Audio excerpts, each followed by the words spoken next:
Hey guys, AtlantisAcolyte here, and yeah, sorry it's been a while since my last video, but I've been way too caught up with school and a bunch of other garbage in my life. But I just figured I'd make a video because I wanted to, and today I got a real treat for you guys. So I'm on fanfiction.net, and today I'm going to be reading Harry Potter and the Portrait of What Looked Like a Large Pile of Ash.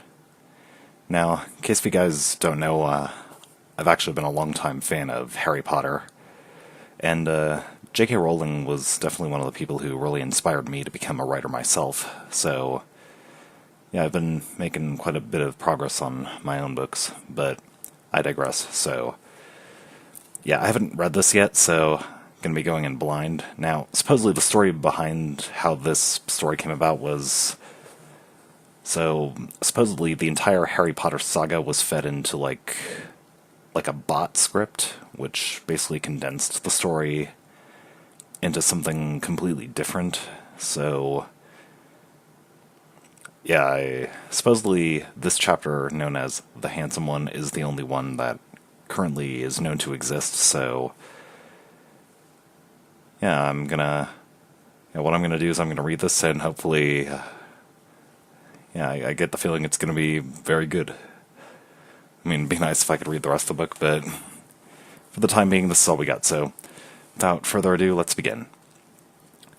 The castle grounds snarled with a wave of magically magnified wind. Okay, yeah. The sky outside was a great black ceiling, which was full of blood. Oh. The only sounds drifting from Hagrid's hut were the disdainful shrieks of his own furniture. Oh. Magic, it was something that Harry Potter thought was very good. Well, we're off to a great start so far, because I got no idea what the hell is going on here. Leathery sheets of rain lashed at Harry's ghost as he walked across the grounds towards the castle. Ron was standing there doing a kind of frenzied tap dance.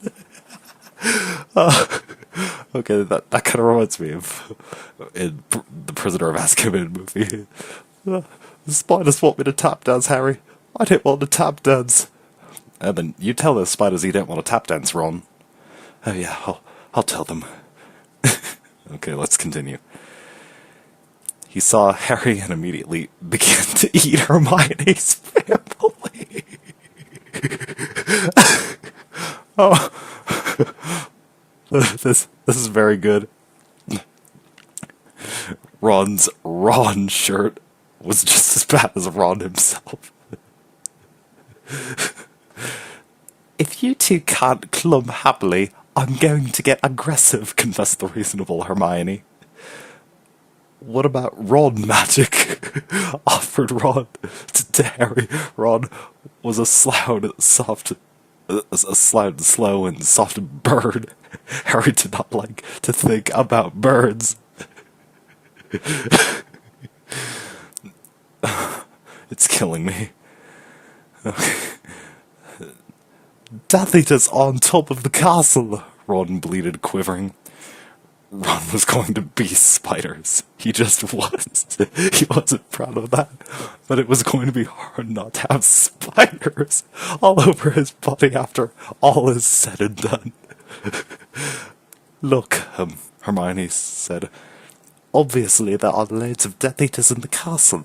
Let's listen in on their meetings. The three complete friends zapped onto the landing outside of the door to the castle roof.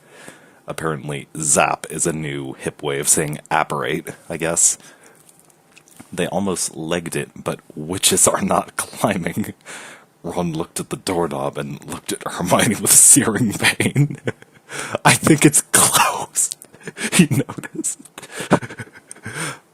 Locked, said Mr. Staircase, the shabby-robed ghost. They looked at the door, screaming about how closed it was, and asking it to be replaced with a small orb. The password was Baywoman.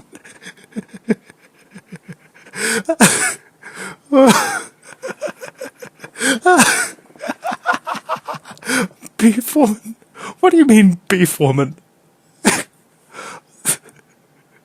Oh my god. Somebody needs to make a t-shirt of that. Beef woman.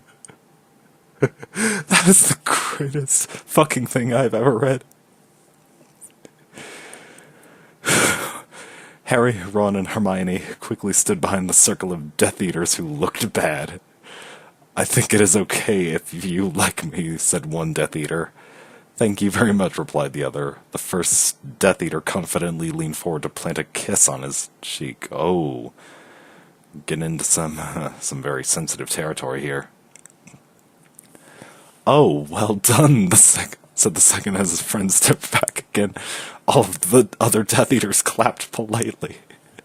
They all took a few minutes to go over the plan to get rid of Harry's magic. Harry could tell that Voldemort was standing right behind him. He felt a great overreaction. Harry tore his eyes from his head and threw them into the forest. Oh.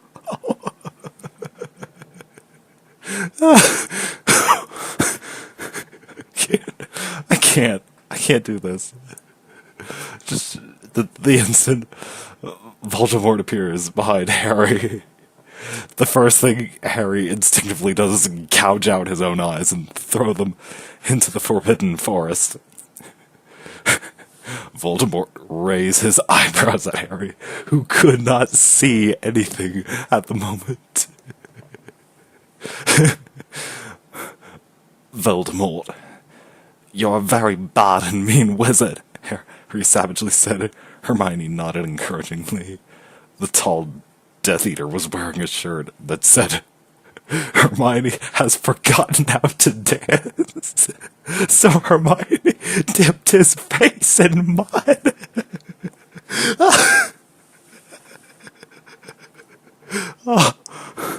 I can't keep laughing. It fucking hurts. Oh my god. Ron threw a wand at Voldemort and everyone applauded. Ron smiled. Ron reached for his wand slowly. Ron's the handsome one, muttered Harry as he reluctantly reached for his. They cast a spell or two and jets of green light shot out of the Death Eaters' heads. Ron flinched with capital F. Not so handsome now, thought Harry as he dipped Hermione in hot sauce. The Death Eaters were dead now, and Harry was hungrier than he had ever been. Oh my god. The Great Hall was filled with incredible moaning chandeliers and a large librarian who had decorated the sinks with books about masonry. Mountains of mice exploded.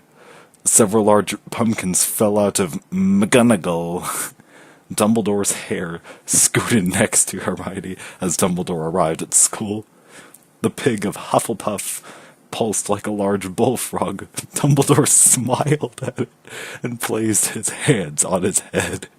You are Hagrid now.